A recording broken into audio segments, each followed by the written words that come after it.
کیا آپ محنت کے باوجود رزق میں برکت محسوس نہیں کرتے اور تنگی رزق سے پریشان ہیں؟ پریشان نہ ہوں، کیونکہ برکت کا تعلق صرف زیادہ کمانے سے نہیں بلکہ اللہ کی عطا سے ہے۔ آج ہم آپ کو 3 کام بتائیں گے جو آپ کی زندگی بدل دیں گے۔ پہلا اور سب سے طاقتور حل استغفار ہے۔ جی ہاں، قرآن پاک میں اللہ کا وعدہ ہے کہ جو استغفار کرتا ہے اللہ اس کے لیے آسمان سے برکتوں کے دروازے کھول دیتا ہے۔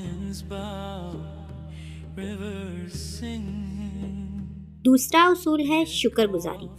اللہ فرماتا ہے لَإِن شَكَرْتُمْ لَأَزِيدَنَّكُمْ، یعنی اگر تم شکر کرو گے تو میں تمہیں اور زیادہ دوں گا۔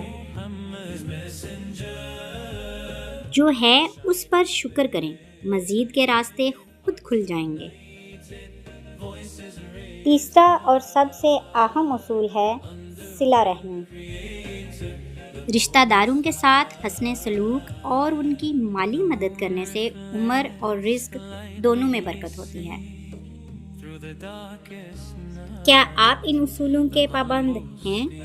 اگر نہیں تو آزما کر دیکھیں، گھر انشاءاللہ برکتوں سے مالا مال ہو جائے گا۔